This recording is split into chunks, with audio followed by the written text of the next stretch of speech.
Dr. Faustino referiu da campanha que tem sido feita desde da criação da comissão, mas ainda deparamos com instituições que no momento da recolha de dados, por exemplo, numa empresa, numa instituição onde se encontram muitas pessoas, informação de pessoas, às vezes uma outra pessoa acaba por ter conhecimento de uma informação privada da pessoa. Exato. Isso constitui uma violação da Com privacidade certeza, da pessoa. constitui. Ora, isto vem a questão do controlo que pode ser jurisdicional e quase jurisdicional. O que é que isto quer dizer?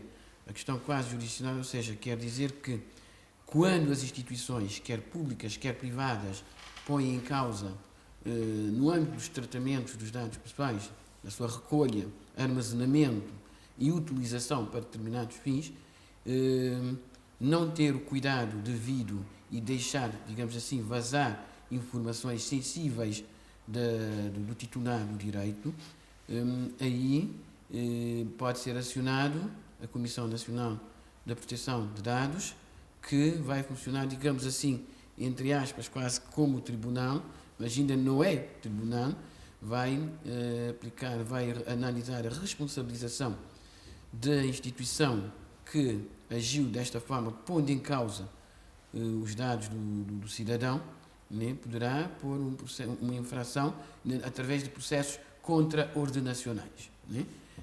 Esses processos contra-ordenacionais são feitos quase de forma semelhante com um processo criminal, onde a pessoa que suspeita de ter violado esses direitos é constituída arguida e segue-se um procedimento interno de controle por parte da Comissão Nacional de Proteção de Dados.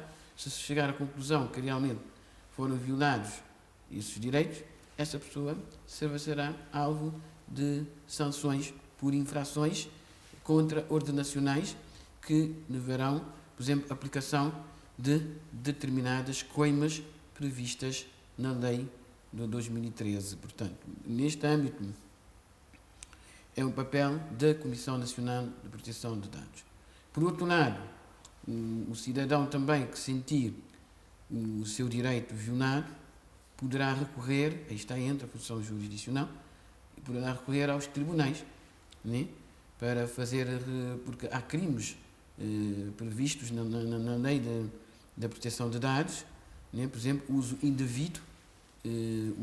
acesso indevido, né, e maltratamento dos dados, ou seja, alguém que ao tratar dos dados e, por exemplo, acidentalmente destrói os dados, ou então os dados vão parar em mãos alheias de um terceiro, né, e que poderá pôr em causa, de certa forma, a integridade da pessoa, não é?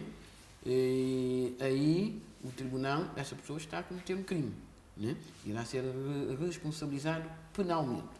E depois o cidadão também, que sentir que tiver danos, poderá pedir a responsabilização civil, ou seja, para que esses danos sejam ressarcidos através de indemnizações que venham a compensar, digamos assim, de certa forma, porque os dados pessoais, digamos assim, podemos enquadrá-los como danos, digamos assim, não patrimoniais. Porquê? Porque tem a ver com a integridade, tem a ver com direitos fundamentais dos cidadãos, né? Não são valores que podem ser medidos pecuniariamente. Portanto, daí a pessoa pode pedir uma indemnização por danos morais causados à sua pessoa, né? Visto que ela foi vítima de uma situação que nela não desejava, criada por um terceiro que pôs em causa os seus direitos fundamentais.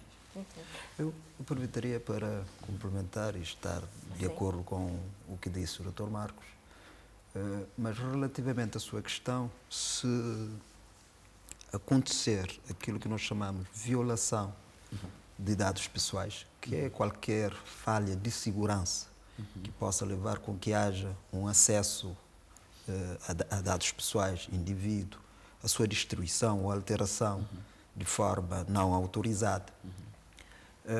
Disse bem o Dr. Marcos, poderá haver aqui um ilícito contra o Ordem Nacional, que é da competência da Comissão Nacional de Proteção de Dados. Mas eu queria repisar o seguinte. compete aos responsáveis pelo tratamento, o serviço que fez referência, quer público, quer privado, das empresas, um cidadão que trate dado das pessoas, adotar as medidas de segurança. Muito importante isto. Se os dados estão a ser tratados num sistema informático, há um conjunto de medidas técnicas que devem ser adotadas, designadamente a questão do acesso a esse sistema, quem tem acesso, a autenticação para o acesso, o registro de todos os acessos, os tais logos, têm de estar ativados, os logos, mas pressupõe também medidas físicas, o acesso a próprias instalações. Perfeito. Tem de haver também, como disse, vai ser um serviço encontra, por exemplo, uma declaração de vencimento de uma pessoa em cima de uma secretária. Aqui isto tem que ver com medidas organizacionais, que é também da competência do responsável pelo tratamento. Ou seja, se houver essa falha de segurança e com essa falha fazer com que uma pessoa que não esteja autorizada aceda aos dados, destrua os dados ou divulgue esses dados, significa que estamos perante um ilícito contra o ordem nacional. Como aconteceu recentemente com o salário da nossa atual primeira-dama, não é? Que acabou circulando nas redes sociais. Sim, acabou por sair. Bom, como o meu colega disse na minha ausência, nós, a Comissão Nacional de Proteção de Dados, face àquela situação, abriu imediatamente um processo de averiguação. Inquérito. Isso mesmo antes de todos os escritos que posteriormente foram publicados, mesmo nos jornais, de que estava em causa dados pessoais e que a Comissão Nacional de Proteção de Dados deveria atuar. A Comissão já tinha atuado, embora não tivesse comunicado que já tinha aberto um processo de averiguação, porque tem poderes de inquérito, de fiscalização, como disse. A Comissão já fez as auditorias que tinha que fazer. Neste momento, já recolheu todas as informações e, em breve, vamos a comunicar à sociedade civil cabo-verdiana o que é que a Comissão achou sobre a divulgação daquelas informações. Nesta matéria, é isso que eu tinha a dizer, que o trabalho já está quase concluído.